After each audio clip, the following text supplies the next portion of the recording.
Hello and welcome to Eat These Words. Today I'm going to be showing you how to cook chicken. This is a fresh free-range bird from our local butchers.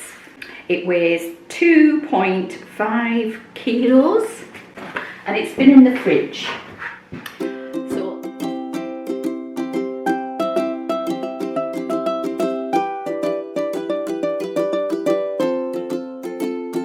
So first thing to do when you get a bird is take it out the fridge. Let it sit on the side for at least an hour if it's fresh. If it's not fresh and it's frozen, you need to defrost it overnight, preferably in your fridge. However, if that is an issue, put it in the coldest place in your house and let it defrost. And just keep an eye on it. But make sure you cook it the very next day, otherwise you could have tummy problems. I'll link below my food safety video for you so you can have a look at that. What you need to do this is a roasting tin. Make the roasting tin a little bit bigger than your chicken. So just to show you there's about an inch on each side. So make sure your chicken will fit into your roasting tin. Secondly, make sure you heat your oven up. We want to heat it to 180 degrees, which is gas mark 6 if you're in the UK.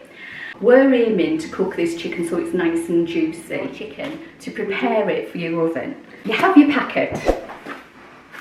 Obviously, take it out of the packet the easiest way you can. Now, I find the best thing to do to handle chicken with is gloves, but you don't need to. Just make sure that before you start handling your chicken, you've got a hot bowl of water ready for your hands to go into, because you don't want to be touching the chicken and then touching anything else. That can give you a really upset stomach, which we don't want. Place your chicken in your tray and put it down. Next thing we're going to do is we're going to give it some flavour in the form of some carrot and some onion.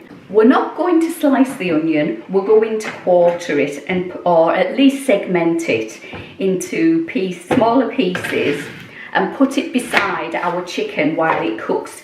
This is to give the fluid that we're going to put around the chicken some time to carry some flavour. You can also put in there any sort of flavourings that you want. The basic flavourings I tend to find work every time are onions. It can be red or white, whichever you want, whatever you've got. You need quite big chunks, I'll just show you, there you go, of onion, and just place it in and around your chicken. If it touches the chicken, that's fine. We also need some carrot in there for sweetness. And again, just chunk it, peel it and chunk it. You don't have to peel it if it's a clean carrot. If you've got it from the supermarket and it's really clean, there's no need to. Give it a wash maybe under the tap.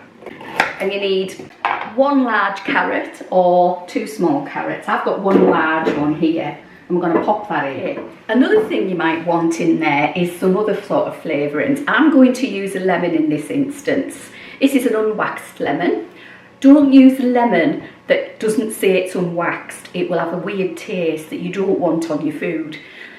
Get an unwaxed lemon, give it a wash, grate it on a fine grater, there you go, a fine grater, making sure we don't get down to the white, okay, and we're going to zest it, as it's called, all over our lemon, our chicken. Put the zest all over our chicken. This can be done with any bird that you have. It doesn't have to be just chicken. You could do it with turkey, pigeon, anything like that. And this just helps the chicken to get a bit of flavour. And then slice your lemon in half and squeeze half over your chicken and into the tray. Make sure you catch all your pips in your hand. If you can't catch your pips in your hand, then use a lemon juicer. And the other half of the lemon we're going to put inside our chicken. So I'll just show you what I'm going to do. So here's our chicken. I'm going to take hold of the top bit and push the lemon inside the cavity of our chicken. I've got some thyme. There we go. we're going to sprinkle the thyme over the chicken and in and around the chicken as well. I'm going to salt and pepper. It's about half a teaspoon of each. Put some water into the bottom of our tray, and just enough to cover the bottom. It can be hot or cold, it doesn't really matter. You could also at this point add chicken stock if you so wished, but I find there's enough flavour comes off the chicken. And the next thing we do is take some good non-stick tin foil and place it over our chicken. Mine was a large chicken, so I'm going to cook this for a minimum of an hour and a half. Now then, if you've got a smaller chicken, it will need to be less time, obviously. My advice would be to purchase one of these little items. It's a heat thermometer. You put it into your chicken or your meat and you check the temperature of your meat. And chicken needs to be a minimum of 75 degrees minimum. I'll bring that in so you can maybe take a screenshot. If not, I'll pop it down below the link to it. Get yourself one of these. If you have one of these, you will not go wrong and give yourself food poisoning. So we're going to put our chicken in the oven, gas mark 6, for a minimum of an hour and a half.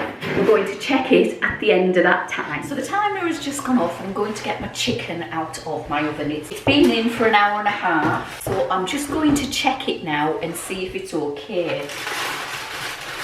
So now then, how to check a chicken. Get your thermometer. If you haven't got a thermometer, it's going to have to be done differently, but I'll show you with a thermometer first of all.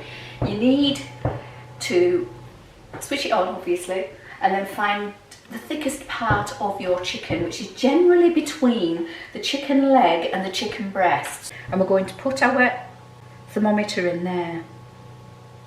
And we're looking for about 75 degrees. This is only at 62, so we're going to give it a little bit longer. I'm not going to put the tin foil on this time round because I want some colour on the chicken. If you're not using a thermometer, you need to use a skewer or some kind of implement that will go right into the chicken. I find a skewer helps, or a toothpick. Again, what you want to do is go into the deepest part of the chicken and push it right in and see what the juices are that come out. Generally what they say is if it's not cooked, you will see red fluid coming out. You will feel by sticking the skewer into the chicken whether it is cooked or not. It has a different feel about it if it's cooked. However, in this instance, there's no red fluid coming out of it.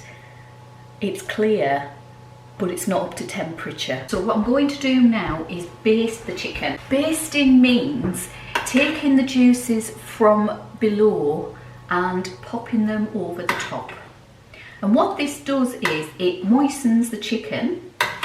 It puts a little bit of fluid on the chicken and a little bit of fat on the chicken, so the chicken can actually brown up a little bit. What I'm going to do now then is put this back in the oven for another half hour to see how it gets on. For every 500 grams of meat you have, you need to cook your chicken for 20 minutes is what they say, depending on whether your cooker is up to temperature or not. Now mine's a 12-year-old cooker, so it won't be quite as healthy in temperature as what some cookers are.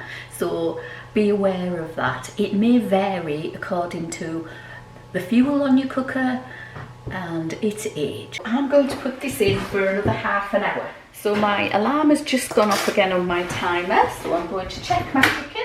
It's looking a little bit better this time around, I would say, more evenly coated. So once again with the timer, we're going to pop that in and see that we're well in now. We are, it's probably slightly over, yeah it is slightly, 76. The residual heat will continue to cook through that, so that's good. So that's our chicken done. I can knock that off. And we just have to portion that up and eat it. Yay! So that's how you cook a chicken.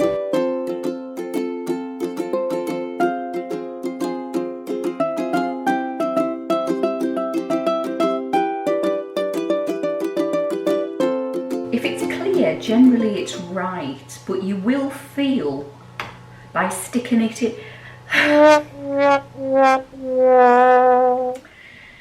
You will.